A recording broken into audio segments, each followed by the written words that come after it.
아멘. 오늘은 복 있는 사람은 이 말씀의 제목을 가지고 함께 은혜를 나누고자 합니다. 여러분 모두 복 있는 사람 되기를 원하십니까?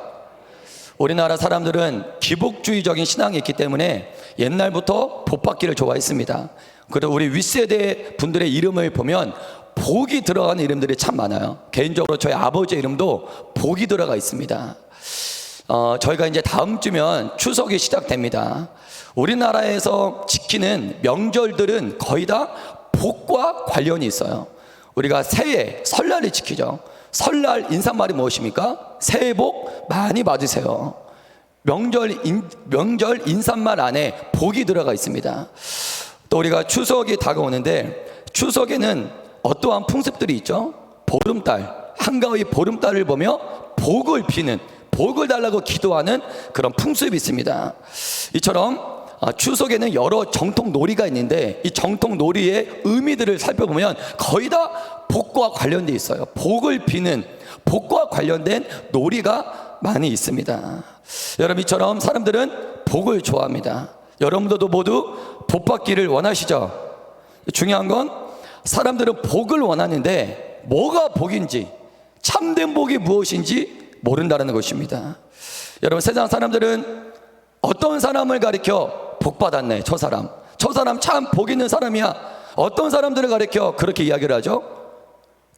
물질적으로 부유한 사람들을 가리켜 가난한 사람보다 부유한 사람들을 가리켜 복 받았다 할 거예요. 가난한 사람들을 가리켜 복 받았다 말하지 않을 것입니다. 또 예를 들어 사회적으로 높은 지위에서 명예와 권력을 누리고 있는 사람들을 가리켜 저 사람 복 받았네 할 거예요. 또 자녀가 좋은 대학교에 나와서 출세와 성공하면 저 사람 복 받았다, 거의 일반적으로 그렇게 이야기를 합니다.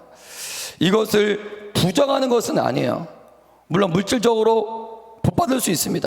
사회적으로 복 받을 수 있어요. 이걸 부정하는 것은 아니지만 이것들이 절대적인 복의 기준은 아니에요. 절대적인 복의 가치는 아닙니다. 요즘 글로벌 경제 위기 때문에 미국에서는 이 부동산 문제가 심각해요. 그 최고치를 달리던 주가가 하루아침에 종이 조각이 돼버립니다. 이 거품이 다 빠지는 현상이 일어나서 믿었던 주식이, 믿었던 부동산이 하루아침에 종이 한 장 가치로 전락해버리는 일들이 미국에서 지금 일어나고 있어요. 뭘 의미합니까? 돈도 권력도 건강도 나의 행복을 영원히 보장해주지 않는다는 것입니다. 여러분, 세계인들을 대상으로 행복지수를 조사했어요. 방글라데시가 거의 올해에는 이제 핀란드가 1위를 차지했는데 얼마 전까지만 해도 방글라데시가 행복지수 1위를 차지했습니다. 방글라데시는 세계에서 문맹률이 1위예요. 최빈국에 속합니다. 근데 방글라데시 사람들은 본인들은 행복하다라는 거예요. 반면에 우리나라는 방글라데시보다 훨씬 잘 삽니다. 경제적으로 사회적으로 월등해요. 그런데 행복지수가 137개 나라 중에 57위에 속해 있어요. 이 통계를 통해 우리가 무엇을 깨달을 수 있습니까? 행복은 매우 주관적이라는 거예요. 행복을 느끼는 주관이 나라마다 사람마다 다르다는 것입니다. 여러분, 그렇다면 아무리 시대가 변해도 나라와 민족이 달라도 시대와 나라와 민족을 초월해서 절대적인 복의 기준은 과연 없는 것일까요? 이것만 가지면, 시대가 아무리 변하다 할지라도 이것만 가지면 행복을 누릴 수 있는, 나라와 민족이 다르다 할지라도 이것만 가지면, 누구나 이것만 취하면 행복해질 수 있는 절대적인 행복의 기준은 과연 없는 것일까요?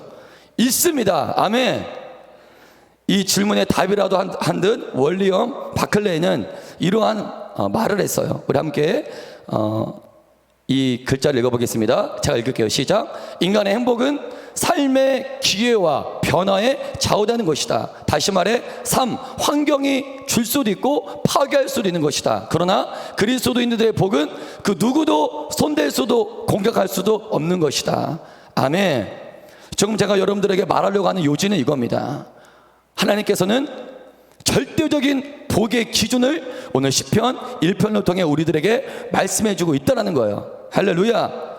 성경이 말하는 복, 누구도 파괴하거나 누구도 무너뜨릴 수 없는 복인 줄 믿습니다. 우리가 이 복의 말씀을 듣기 전에 우리가 먼저 이거를 인정해야 돼요. 무엇이냐면, 따라서 한번 선포할까요? 하나님은 우리 모두가 복 있는 사람 되기를 원하십니다.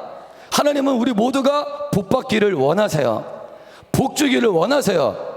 이건 기복주의적인 신앙을 말하는 것이 아니라 성경에도 얼마나 많이 복을 이야기하고 있는지 모릅니다. 하나님은 여러분 모두를 복 주기를 원하십니다.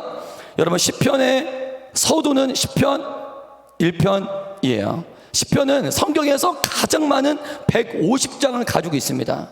시편을 묵상하다 보면 수많은 종류의 시가 시편 안에 다 있어요. 찬양시, 감사시, 지혜시, 예배시, 탄원시, 순례시. 그러니까 시편을 묵상하다 보면 우리가 인생에서 우리가 경험할 수 있는 대부분의 희노애락이 시편 안에 다 있습니다. 각색의 사건들이 이 시편 안에 다 있어요. 그걸 통해서 발생하는 기쁨도 이 안에 있고 슬픔도 이 안에 있습니다. 감사도 시편 안에 있고 찬양도 있고 고뇌와 번민도 이 시편 안에 담겨 있어요. 인간 안에 있는 내면 세계, 매우 심오하고 매우 은밀한 내면 세계가 이 시편 안에 다 담겨 있다는 것입니다. 그리고 무엇보다 시편 안에는 저자들이 하나님 앞에 얼마나 절규하는지, 하나님 앞에 얼마나 탕식하는지, 하나님과 인간 사이에 이루어지는 영적 세계, 영적 관계가 매우 자세하게, 매우 구체적으로 시편 안에 기록되어 있습니다. 그래서 시편은 영적인 보물 창고예요. 아멘. 근데 그 시편이 어떻게 시작합니까? 시편의 엄청난 영적인 보물 창고와 같은 시편의 문을 쫙 여는 한 문장이 있습니다. 시편의 문을 여는, 그 문을 열면 시편, 영적인 보물 창고 시편이 쫙 열려요. 시편 150편의 문을 여는 그 문구가 있어요. 그게 무엇인지 아십니까? 시편 1편 1절은 어떻게 시작합니까? 따라하겠습니다. 복 있는 사람은, 이게 시편 150편 전체를 끌고 가는 질문입니다. 단순히 시편 1편만 이 질문이 끌고 가는 것이 아니라 복 있는 사람은 이게 시편 150편 전체를 끌고 가요. 즉 복 있는 사람은 누가 복 있는 사람이냐는 거예요. 복 있는 사람은 누구고, 복 있는 삶이란 어떤 삶이고, 복 있는 뭐가 과연 복이냐, 이게 시편 150편의 전체 주제라는 것입니다.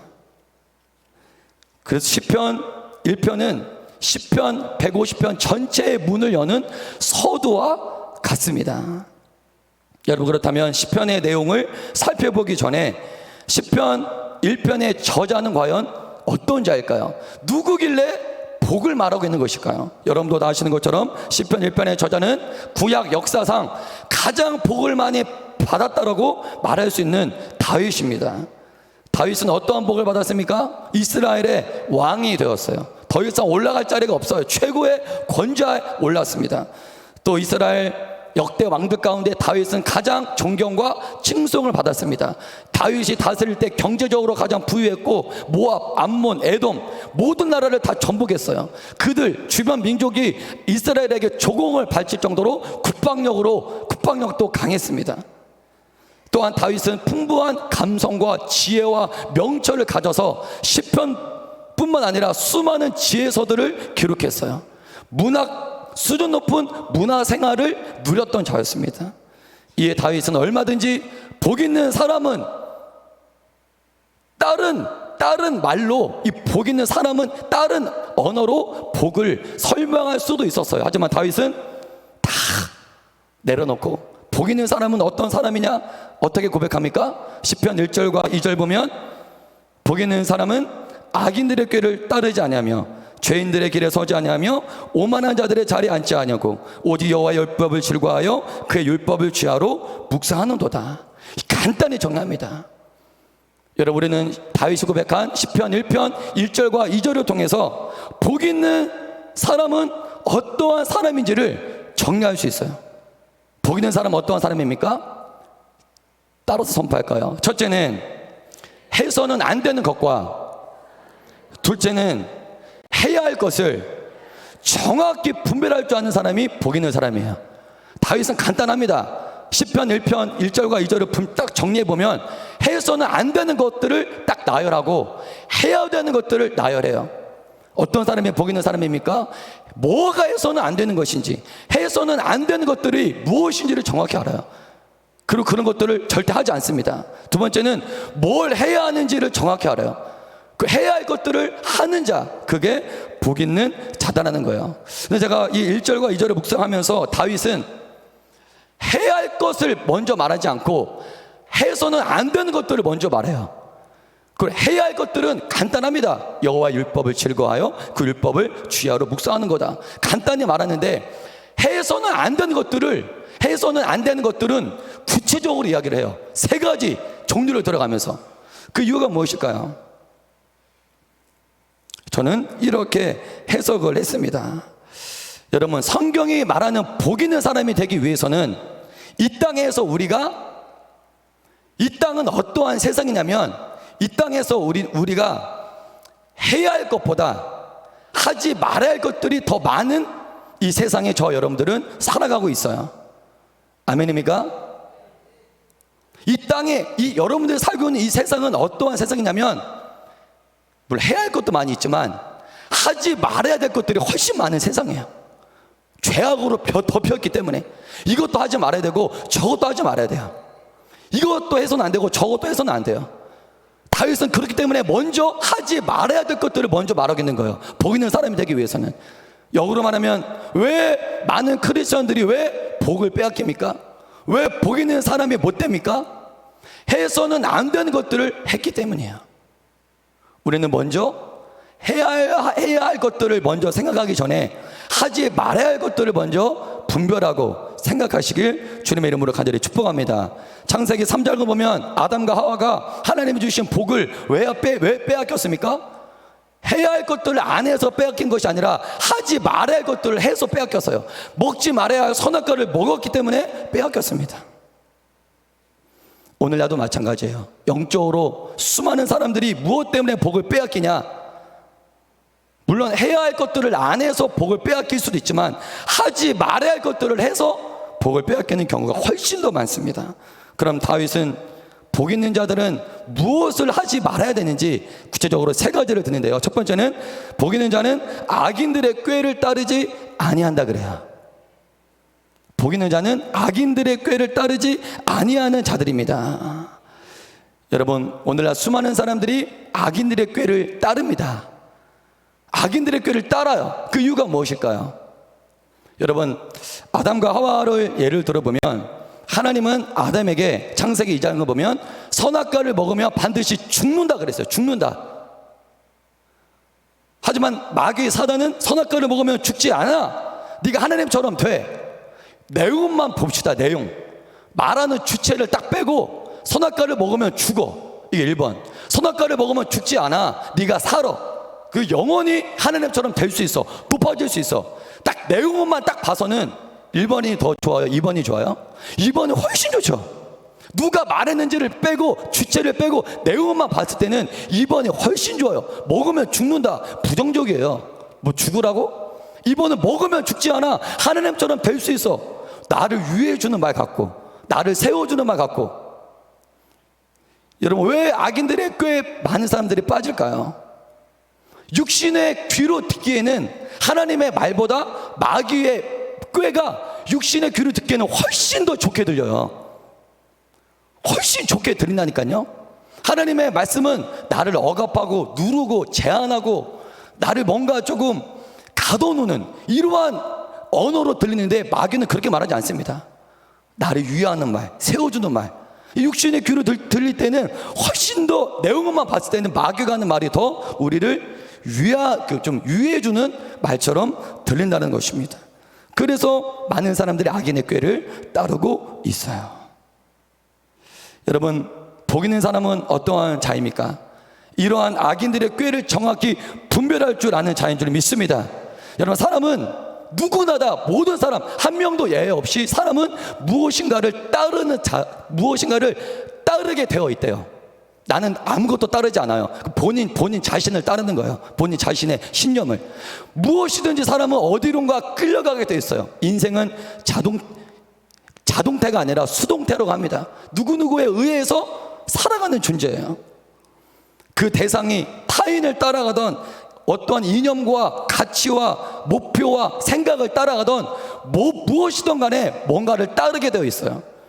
여러분, 그렇다면 복 있는 사람, 내가 복 있는 사람인지 복 있는 사람이 아닌지 무엇을 보면 알 수 있습니까? 다윗의 첫 번째 말씀을 빗대어 설명하자면, 내가 요즘 무엇을 따르고 있는가, 그것을 보면 그 자가 복 있는 자인지 복과 관련 없는 자인지를 분별할 수가 있는 거야. 자, 여러분들에게 질문할게요. 여러분들은 요즘 무엇을 따르고 계십니까? 반복하자면, 우리가 살아가는 이 땅은 따라야 할 것보다 따르지 말아야 할 것들이 훨씬 더 많은 이 세상에 살아가고 있어요. 따르면 안 되는 이 세상, 따르면 안 되는 것들이 훨씬 더 많은 이 세상에, 죄악된 세상에 여러분들이 살고 있습니다. 이게 우리들의 현실이에요. 그래서 여러분들은 악인들의 꾀를 분별해서 꾀를 따르지 않는 복의 사람이 되길 주의 이름으로 축복합니다. 두 번째, 복 있는 사람은 죄인들의 길에 서지 않는 자. 두 번째 경우는 첫 번째 말했던 악인들의 꾀를 따르는 단계보다 더 죄가 커진 경우예요. 여러분, 다윗은 지금 질서 없이 말하는 것이 아니라, 다윗의 이 세 가지의 유형의 사람들은 질서가 있어요. 질서. 죄가 점점 더 커지는 거예요. 악인들의 꾀를 따르는 단계에서 더 죄가 커지면 죄인들의 길에 서게 됩니다. 여러분, 죄인들이 가는 길, 죄인들이 서는 길은 어떠한 길일까요? 예수님께서는 마태복음 7장을 통해 그 길이 어떤 길인지 구체적으로 설명해 주십니다. 우리 마태복음 7장 13절 14절 말씀을 선포합니다. 시작. 좁은 문으로 들어가라. 멸망으로 인도하는 문은 크고 그 길이 넓어 그리로 들어가는 자가 많고, 생명으로 인도하는 문은 좁고 길이 협착하여 찾는 자가 적음이라. 여러분, 예수님께서는 복 있는 사람들에게 좁은 문으로 가라, 협착한 길로 가라 드러내놓고 말씀하셨습니다. 그리고 멸망으로 인도하는 문, 그 문의 특징은 무엇입니까? 문이 큽니다. 길이 넓어 그리로 들어가는 사람들이 많아요. 여러분, 왜 많은 사람들이 멸망의 문으로 들어갈까요? 이유가 무엇일까요? 예수님께서는, 성경은 지금 밝히고 있어요. 멸망의 문이라고. 근데 이 세상은 멸망의 문 앞에 멸망, 팻말이 걸려있지 않습니다. 이 문으로 들어가면 멸망이야. 멸망이라는 팻말이 글자를 적어서 큰 문 앞에 멸망 이렇게 절대 붙어있지 않아요. 큰 문 앞에. 그러니까 모른다는 거예요, 사람들이. 오히려 큰 문은 멸망이라는 단어보다 성공, 출세, 행복, 이러한 단어가 어울립니다. 큰 문, 넓은 길. 오히려 세상 사람들의 눈에는 작은 문, 좁고 협착한 길로 걸어가는 자들이 실패한 자들이라고 오해할 수가 있어요. 여러분, 죄인들의 길에 서는 자들은 자신들이 잘못된 길로 걸어가고 있다는 사실을 알까요, 모를까요? 모릅니다. 그래서 그 길로 걸어가고 있는 거예요. 여러분들은 정말 복 있는 사람이 맞으십니까? 아멘. 다시 질문해볼게요. 여러분들은 정말 복 있는 사람이 맞으십니까? 그렇다면 여러분들이 현재 큰 문이 아닌, 넓은 길이 아닌 좁은 문과 협착한 길을 걷고 있어야 합니다. 내가 복 있는 사람이라고 말은 하는데 큰 문으로 들어가고 넓은 길을 걷고 있다면 말과 행동이 다른 거예요. 내가 복 있는 사람이라고 말한다면 나는 좁은 문으로 들어가고 협착한 길로 지금 걷고 있어야 돼요. 사람들이 많이 있는 화려한 길이 아니라 사람들이 별로 없는, 사람들이 찾지 않은 외로운 길을 오늘도 나는 걷고 있어야 합니다. 그 자가 복 있는 자예요. 복 있는 자는 길의 모양을 보지 않아요. 목적지를 봅니다. 할렐루야. 목적지가 그 자의 목적이에요. 단지 눈앞에 있는 길이 크고 협착하고 그걸 보는 것이 아니라 그 길 끝에 뭐가 있냐, 그걸 보는 거야. 저 여러분들은 내가 걷는 이 길이 지금은 힘들고, 지금은 어렵고, 지금은 슬프고, 지금은 조금 고되달지라도 내가 걷고 있는 그 길 끝에 천국이 있다는 거예요. 아멘. 천국 때문에 그 길을 가는 건 줄 믿습니다. 그게 복 있는 사람이에요. 아멘. 복과 상관없는 사람은 목적지는 생각도 하지 않아요. 그냥 눈앞에 길이 넓냐, 편하냐, 행복하냐, 성공하냐, 많이 먹고 많이 누릴 수 있냐, 요것만 보지 목적지는 보지 않아요. 저 여러분들은 눈앞에 보이는 길이 아닌 목적지를 바라보시고 살아가시기 주 이름으로 축복합니다. 세 번째, 다윗은 어떤 사람을 복 있는 자라고 합니까? 오만한 자의 자리에 앉지 않냐고. 이제는 이미 죄가 커져가지고 이미 눌러 앉아버렸어요. 처음에는 악인들의 꾀를 따르는 수준이었어요. 악인들의 꾀를 따르는 수준에서 더 나아가면 이제는 수동적으로 아니고 본인이 능동적으로 죄인의 길에 걸어갑니다. 누가 뭐 꾀를 부려서 죄인의 길에 걸어가는 것이 아니라 이제는 본인이 그냥 죄의 길에 걸어가요. 여기에서 더 죄가 커지면 이제는 어떻게 됩니까? 눌러 앉아버려요. 주저앉게 돼요. 죄의 자리에, 오만한 자들이 앉는 그 죄악의 자리에 이제는 자리를 딱 펴고 주저앉게 되는 경우가, 주저앉게 된다는 것입니다. 이 정도까지 가면 이런 자는 하나님이 말하는, 성경이 말하는 복 있는 자와는 이미 거리가 멀리 떨어진 자예요. 이미 마귀에게 붙잡힌 자예요.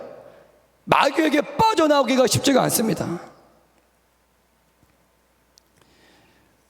우리 누가복음 20장 46절에서 47절을 통해서 예수님 시대에도 오만한 자들의 자리에 앉은 자들이 있었습니다. 어떤 자들입니까?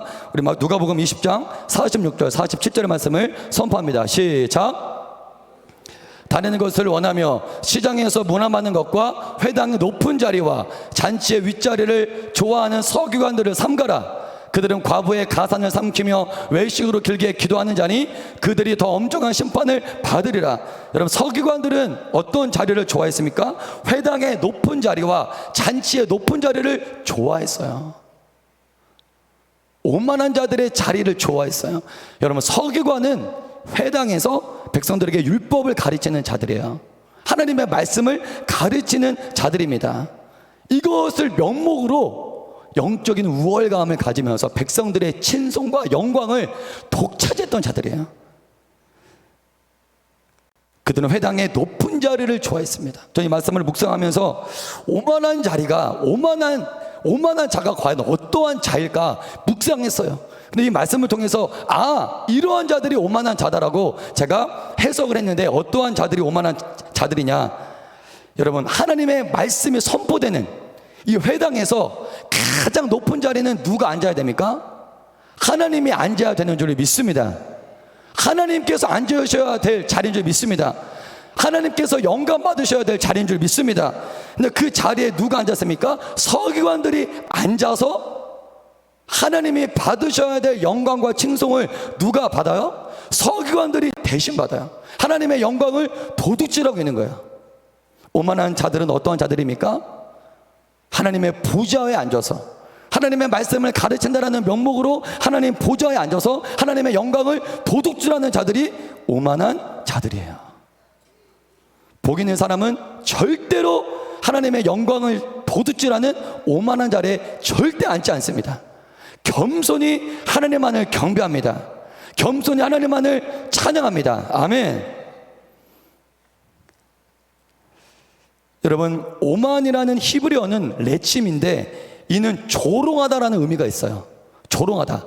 오만하다의 또 다른 의미는 하나님을 조롱하는 자를 가리켜 오만하다 그렇게 해요. 물론 우리가 말로 하나님을 조롱할 수 있습니다. 세상 사람들은 얼마든지 말로 하나님을 조롱해요. 근데 크리스천들은 말로는 하나님을 조롱하지 않는데 행동으로는 하나님을 조롱할 때가 많이 있어요. 그 무슨 행동이 하나님을 조롱하는 행동이냐? 서기관들이 하는 행동이 하나님을 조롱하는 짓이에요. 우리 누가복음 20장 27절을 한 번 더 읽어보면 서기관들은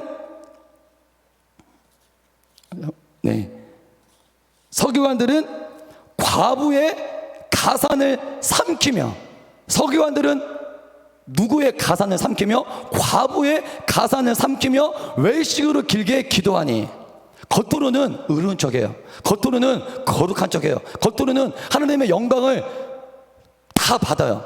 근데 과부의 가사는, 이게 무슨 의미냐면, 그 당시에는 가장이, 집안의 남편, 즉 가장이 죽으면 그 재산을 과부가 맡아서 관리하는 것이 아니라 서기관들이 맡아서 그 재산을 관리하는 풍습이 있었습니다. 다시 반복합니다. 그 당시에는 남편이 죽었어요. 가장이 죽었으면 그 전 재산을 과부가 관리하지 않아요. 서기관들이 관리하는 풍습이 있었습니다. 그러니까 타락한 서기관들은 남편이 죽은 그 과부의 재산을 맡은 거예요. 근데 그것을 본인이 가로채는 거야. 집어삼키는 거야. 이러한 일들을 서기관들이 했더라는 것입니다. 겉으로는 하나님이 영광스러운 보좌에 앉아 하나님의 온갖 그 거룩한 척을 하지만 은밀하게 뭘 합니까? 과부의 가산을 집어삼켜요. 이것이 바로 하나님을 조롱하는 것입니다. 이것이 바로 하나님을 조롱하는 거예요. 겉으로는 거룩한 척하지만 뒤에서는 은밀하게 죄악을 짓는, 이게 하나님을 조롱하는 행동이라는 거. 이게 오만한 레침이라는 것입니다. 여러분, 복 있는 사람은 말과 행동으로 절대 하나님을 조롱하지 않습니다. 아멘. 하나님을 경외하며 두려워하고 그분만을 섬깁니다. 그것이 바로 복 있는 사람인 줄 믿습니다. 1절까지는 소극적으로, 복 있는 사람은 어떤 자냐? 소극적인 특성을 말했어요. 하지 말아야 될 것들. 2절을 읽어보면 적극적으로, 복 있는 사람은 어떠한 특성을 가지고 있는지 적극적인 특성을 2절을 통해 밝히고 있습니다. 시편 1편 2절의 말씀을 제가 선포합니다. 복 있는 사람은 여호와의 율법을 즐거워하여 그의 율법을 주야로 묵상하는도다. 아멘. 여러분도 이 1편 2절의 복의 기준, 이 복의 기준이 되는 이 말씀을 여러분들도 인정하십니까? 여러분, 정말 복은 물질의 소유에 따라서, 우리 건강에 따라서, 자녀의 진로가 우리의 복을 결정하는 것이 아니라, 오늘도 내가 하나님의 말씀을 즐거워하고 있다면, 아멘. 오늘도 밤낮으로 하나님의 말씀을 묵상하고 있다면, 아멘. 그 자가 복 있는 자라는 거예요. 값비싼 고급 아파트가 없어도, 외제차가 없어도, 자녀가 조금 성공하지 못했어도, 내 삶의 주변에 상적과 문제들이 질비해 있어도 내가 하나님의 말씀을 즐거워하고 있다면, 밤낮으로 하나님의 말씀을 묵상하고 있다면 그 자가 복 있는 자라는 거야. 이 밤낮, 주야, 이거는 하루의 밤과 낮을 의미하기도 하지만 우리 인생에 밤이 찾아올 때가 있어요. 밤은 무엇입니까? 고난과 고통과 어둠을 가리켜요. 내 인생에 밤이 찾아올 때, 고난과 실패와 아픔이 찾아올 때 뭘 묵상하는 사람? 말씀을 묵상하는 사람. 인생의 낮이 밤만 찾아옵니까? 우리가 살면 낮도 찾아오죠. 인생의 승리와 기쁨이 찾아올 때 그때도 교만하지 않고 하나님의 말씀을 버리지 않고 말씀을 묵상하는 자, 그 자가 기쁠 때나 슬플 때나 말씀을 묵상하는 자가 복 있는 사람이다라는 거예요. 이거는요, 근데 아무나 이거를 인정할 수 없어요. 이 정도까지 복 있는 사람은 여호와 율법을 즐거워하여 그 율법을 주야로 묵상하는 자가 복 있는 자다, 여기까지 인정할 줄 아는 사람은 이미 하나님 나라를 누리는 자들입니다. 근데 여기까지 인정하는 게 쉽지가 않아요. 절대 쉽지가 않습니다. 어떠한 자들만 시편 1편 2절에 이 복을 인정할 수 있냐? 진짜 복 있는 자가 되어야 합니다. 아멘.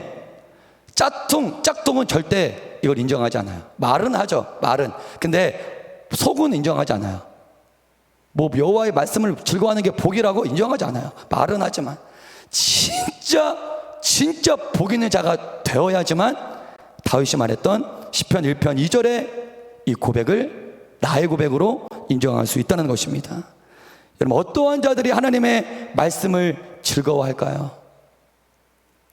어떠한 자들이 하나님의 말씀을 즐거워할까요? 말씀으로 한번 마귀 사단을 때려봐야 돼요. 아멘. 마귀로 죄의 저주를 끊어봐야 돼요. 아멘. 말씀으로 이 저주를, 불가능을, 문제를 한번 해결해 봐야 됩니다. 아멘. 말씀에 대한 추억이 있는 자는 말씀이 재밌어요. 말씀으로 하나님과 만나는 자들은 말씀이 재밌는 거예요. 말씀으로 매일매일 힘과 능력을 공급받는 자들은 말씀이 즐거운 거예요. 아멘. 어떤 자들이 말씀이 재미없을까요? 말씀으로 아무것도 얻는 게 없어요. 영적인 힘을 얻고 능력을 얻고 문제를 해결할 수 있는 권세를 얻어야 되는데 말씀으로 얻어지는 것이 하나도 없어요. 여러분, 매일매일 하나님의 말씀으로 하나님과 대화하고 응답받고 진리를 깨달으시길 주 이름으로 축복합니다. 그러할 때 어떠한 자가 된다? 복 있는 자가 된다. 그들이 받는 복은 무슨 복이냐? 시편 1편 3절의 말씀을 읽겠습니다. 그는 시냇가에 심은 나무가 철을 따라 열매를 맺으며 그 잎사귀가 마르지 아니함 같으니 그가 하는 모든 일이 다 형통하리로다.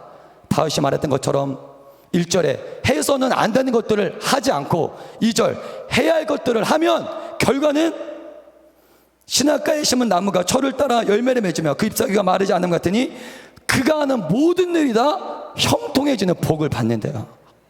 이 땅에서 이것보다 더 큰 복이 어디 있습니까? 내가 하는 일이 다 형통해진다는데 이 복 여러분 받고 싶지 않습니까? 받고 싶지 않습니까? 근데 이 복은 물질적인 복, 육신적인 복도 의미하지만 이 복은 영적인 복을 의미해요. 말씀을 정리합니다. 반주해 주시고, 여러분, 시냇가에 심은 나무가 왜 시절을 쫓아 열매를 맺을 수 있을까요?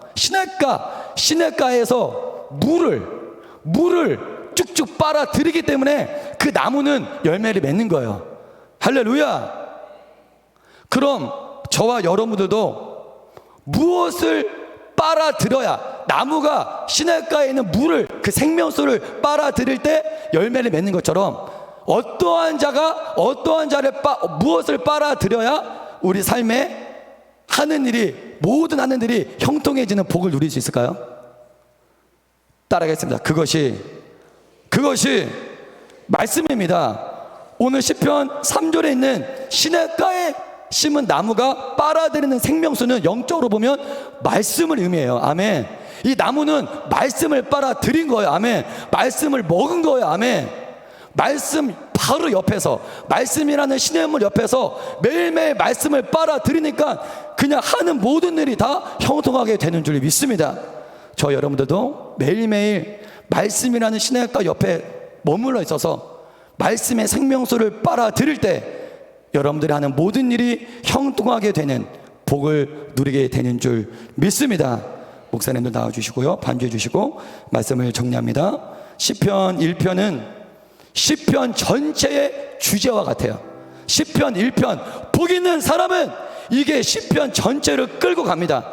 시편 150편 안에는 수많은 스토리와 수많은 사건과 수많은 이야기들이 시편 150편 안에 가득 담겨 있지만 결론은 하나예요. 무엇을 말하고 싶냐? 복 있는 사람이 누구냐라는 거예요. 그게 시편 150편 전체를 통해서 이걸 말하고 싶은 거예요. 여러분, 복 있는 사람은 어떠한 자입니까? 오늘 시편 1편 2절을 통해 다윗은 누가 복 있는 자라고 합니까? 여호와의 말씀, 하나님의 말씀을, 오직 하나님의 말씀을 즐거워하여 그 율법을 취하러 묵상하는 자가 복 있는 자인 줄 믿습니다. 이 자리에 모이신 모든 성도님들은 이 땅에서 하나님의 말씀을 즐거워하고 그 말씀을 취하러 묵상함으로 이 땅에서 여러분들이 하는 모든 일이 형통하게 되는 복을 누리시길 주님의 이름으로 축복합니다.